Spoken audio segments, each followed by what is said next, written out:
For many of us, when given the option between the cheaper or premium things, naturally our desires tend to lean towards the premium stuff, but most of the time our budgets speak a different language. Personally, I tend to skimp on a few things, and whether it's the coffee I take every morning or the pair of socks I wear around the house during winter, I'm content with the role they both play. And to be frankly honest, I mostly wear socks to cover my ugly feet and take an espresso coffee just for the caffeine, so the cheap stuff is fine. But when it comes to the places where I spend most of my hours when I'm home, like my home office and living room, those are places I've splurged a fair bit. And since most of you are keen to know how everything came to life in my living room and marvel at the overall design, I'll take you through a tour of this place, which also doubles up as my gaming setup. Okay, before we get into it, for those who are new here, I'll give you a quick recap of how things got to this point. Now, for the most part, I usually like a huge blank wall as my TV wall, and when I got this place, the wall was brown and didn't quite match the aesthetic I was going for, so I painted it white, and from there, like an artist with an empty canvas, I got to work, and the first iteration was this. Then as time went on, I continued adding character to the setup, and this is the latest iteration, having done the makeover late last year. My little backstory aside, let's get into the nitty gritty, and starting with the TV, I'm still rocking an 85-inch Samsung Q60A, and even though it's an entry-level QLED, it sits on the sweet spot between affordability and good quality features. After 3 years of use, this behemoth of a TV still fits the bill perfectly, and while I may not be getting all the next-gen gaming features like variable refresh rate, which would support 4K at 120fps, features like auto low latency mode still make it fun to use, and to this day I still can't have enough of the TV automatically switching to game mode whenever it detects a gaming system. When it comes to general TV use, the colors are nice and vibrant, even though it's a VA panel that runs at 60Hz. As for the viewing angles, when I move off center, the colors get washed up a bit, but since I mostly watch while seated around the center, it hasn't been that big of an issue for me. Now, the TV by itself gives me everything I need while watching a movie, but to take it a notch higher, I added Govee LED strips to add a bit of ambience, and where they really come to life is when darkness falls and my other living room lights are in full swing.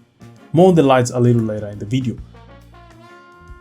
As for the feature wall, I went with acoustic walnut panels from Modern Furniture, and boy do they make such a big difference. I mean, just look at how the wall looks without the slat panels and how it looks with the slat panels. Let me know what you think in the comment section. Moving along, just like the TV wall, the media console is another area that got an upgrade after being plain white since I bought it. While it would still be fine even without the upgrade, after adding the slat walls, I wanted to carry on the walnut theme to tie in the space nicely, but instead of using blocks like on the wall, I went with half-round timber molds and a walnut stained top, which tied everything together perfectly. As for use case, I use it to put away all the things I want out of sight, and it also hosts a decent amount of the tech in the living room. And starting with my soundbar, I'm using the Samsung HWQ950T, and tell you what, when engrossed in a movie or deep in a gaming session, it puts me right in the thick of the action. I mean, just listen to the different frequencies.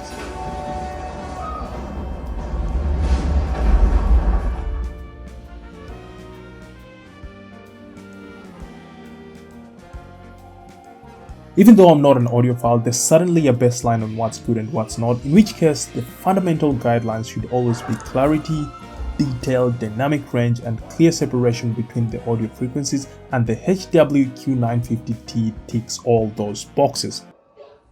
To the left of the soundbar, I've got my 2nd gen Google Nest tab, and being a techie, it helps run my smart home automation, specifically the lights, but more on that a little later when we get to the lights. To finish off the media console area, I've got two IKEA luck shelves flanking it on either side, and they both host a levitating bulb and plant, which to this day never stops to amaze my friends whenever they visit. To the right of the soundbar, I've got my Sony PlayStation 5 and Xbox Series X, which are my consoles of choice, and to be honest, I'm quite lucky to be able to play some of my favorite titles from each ecosystem, whether it's games like Horizon Forbidden West and Spider-Man Miles Morales on the PS5 or Forza Horizon 5 on the Series X. They come in clutch when unwinding in my living room. While on the subject of the consoles, I know the question you're about to ask is which one is better, and to be honest, This depends on a few things like the titles you play, the platform most of your gamer friends use, and ultimately your personal preference. For an in-depth look at the two ecosystems, I'll leave a link of the comparison video between the two consoles in the description box below. Moving along, we can't talk about gaming consoles without talking about the controllers, and I've got a few from both ecosystems. Starting with the PS5, I've got the standard DualSense controllers and the DualSense Edge, which is the Pro controller. Then for the Xbox Series X, I've got the standard one and the Pro controller in the form of the Xbox Elite Series 2. When it comes to charging, I've got these two walnut chargers, and not only do they execute their main role of charging, but also add a touch of class through their aesthetic appeal. Finally, I've got the PlayStation Portal in this case, and it's the latest remote play device from Sony. For a proper deep dive and the best tips and tricks, I'll link the videos in the description box below. Moving on to shelving and storage, to the left of the TV I've got an industrial shelving unit I bought from Amazon, and it hosts some of my books, tech and salt lamp, all of which are hidden by these strapping devil's ivy plants, which are natural air cleaners. But sometimes when the good old stinker sneaks out like Grandad in this video, or the aroma and smoke fill up the living area when I'm cooking, it's a bit too much for the plants, hence the reason why I needed something more powerful, and that's why I added the Alpha Comfy air purifier to the living room, which works in tandem with the plants not only to ensure the air quality is good but also smelling fresh. Despite its small size, it's got a coverage of up to 388 square feet, which is enough for most average homes like mine, and the fact that it's smart makes it even better, and since adding it to the setup, the quality of air in the living room has tremendously improved. When it comes to cleaning, I've got this Dyson All-Timer which does everything I need of it, but in future I'll probably get a robot vacuum to get the cleaning process a lot easier and faster, but for now I'm happy with what I have. Talking of being happy with what I have, I'm happy I upgraded my coffee table and couch when I did my living room makeover, and in case you're wondering why I upgraded yet everything looked okay, I accidentally broke my previous coffee table when I fell on it a few months ago, and I only had a piece of wood supporting it, hence the reason why this one came into the picture. Not only is it functional but also ties in well with the rest of my living room, and matter of fact, the main reason why I added some walnut to the media console when I did the makeover. When it comes to its overall design, I like its beautiful geometric shape which adds the much needed visual interest to the space, and thanks to its modularity, I get the flexibility to use it in various configurations when entertaining friends whilst enjoying plenty of storage. As for the couch, while it served me well, it wasn't deep enough and the cushions were solid as a rock, and even after a year of use, I barely broke them in, hence the reason why I got this L-shaped couch, and tell you what, the difference is night and day. Not only is it soft and comfy, but also deep enough to fit a full-grown adult if I have friends over and they need a crash on the couch. Finally, being so big on aesthetics, it ties in well with the walnut theme thanks to the timber trim underneath the couch. Speaking of which, my Eames lounge chair and leather armchair to the right of the couch also tie into the walnut theme with a splash of visual interest thanks to the brand of the armchair. As for use case, most of the time when gaming or watching a movie, I either sit on the Eames lounge chair or grey couch as they give me the best view of the TV. Then when reading a book, I usually sit on the leather armchair. In between the Eames and leather armchair, I've got an IKEA coffee table which can store books, remote controllers, and also somewhere I can place my cold drink while reading. Speaking of reading, I obviously need light to do that, and during the day I get plenty of it from the skylights and huge windows to the left of the living area, but when darkness falls, my living room lights kick in.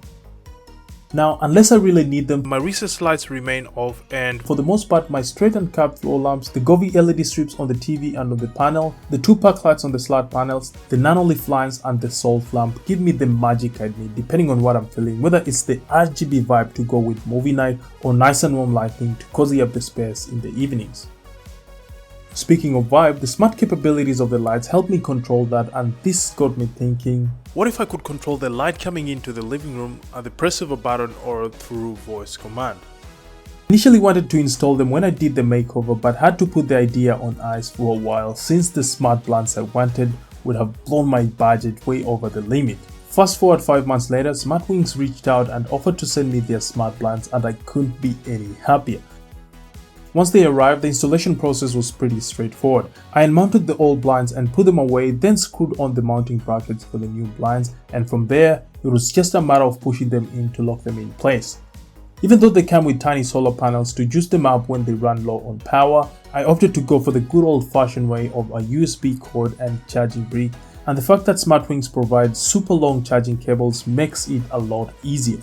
Charging aside, once I ensured everything was up and running, I activated pairing mode by pressing the programming button on the motor head for about 2 seconds, after which the motor jogs once. Then within 10 seconds of that, I pressed the stop button to pair the remote, after which I chose a channel, and from there I was good to go. I then repeated the same process for the other blinds, and after a few minutes they were all in sync with the remote.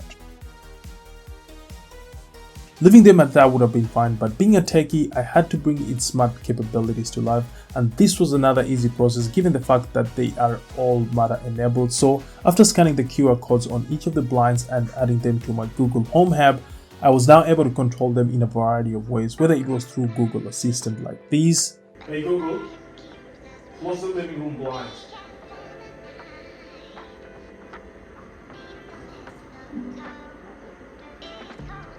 Controlling 2 at a go on the app on my phone, or using the remote control, it was super easy.